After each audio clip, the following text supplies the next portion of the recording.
Good morning, guys. Our today's topic is aphasia. So, basically, in aphasias, you just need to remember certain, basics or logics. You can say it's not any rectifying topic where there are several tables available where you just rut to the table. That won't help. So, you just need to remember some basic logic. So, first of all, I would like to tell you that we have two areas in our brain. Okay? One is sensory, by which you understand the things, you think about it, and then you have motor areas. Okay? So sensory area in our brain is called as a Wernicke's area, whereas the motor area is called as a Broca's area, right?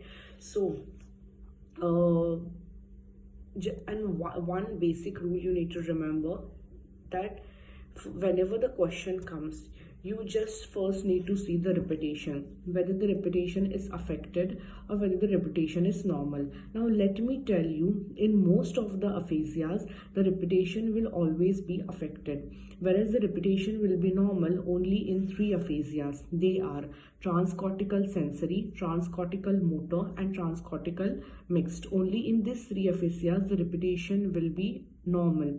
Rest of the aphasias, the repetitions will be affected. That's point number one to be noted.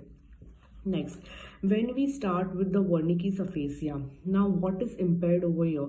Sensory is impaired. Sensory is known as comprehension. Comprehension is, in the other words, is known as understanding is affected. Okay? So whenever, for example, if you're preparing a table, just write that ki Wernicke's area, comprehension is affected, understanding is affected. There is no problem in the fluency, so fluency will be normal. And as I told you earlier, that in all of the aphasias, the repetition will be affected. Only in case of the other three aphasias, the repetition will be normal. So here we are done with the column of the Wernicke's aphasia. Number two comes the Broca's aphasia, that's the motor aphasia. Now, if you talk about the comprehension, then the comprehension is normal completely. Okay, it's a sensory part. यहाँ पे जो affect होता है, that's the motor part.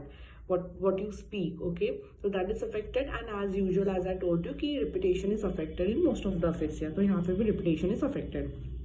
Coming to number three, that is this transcortical motor. Now what is transcortical motor? Transcortical motor is nothing but it's the Broca's area just with the normal repetition. Suppose if there's a Broca's aphasia with a normal repetition, that you will be called as transcortical motor.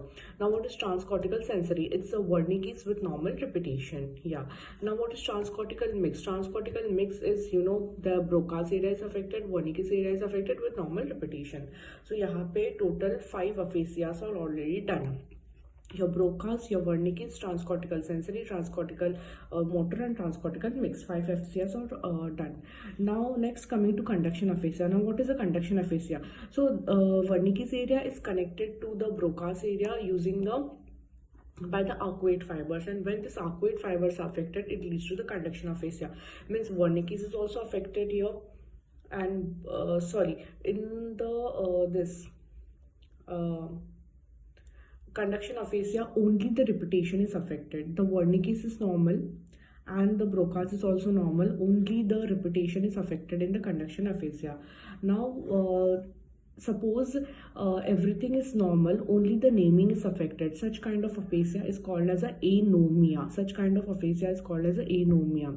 Now suppose if this anomia is more commonly seen into the patients with the Alzheimer's disease, and it's the most common aphasia. Now there are patients who are going to coin the new terms which are called as a neologism. So neologism is usually seen in the Wernicke's aphasia. So that was all, friends, about the aphasia. I hope you like this topic. It's a very simple topic, and there is no need to just mug up the things. There are two to three points that I told you earlier in this topic, which you need to note down, and then you are good to go with the topic. Thank you. Have a good day.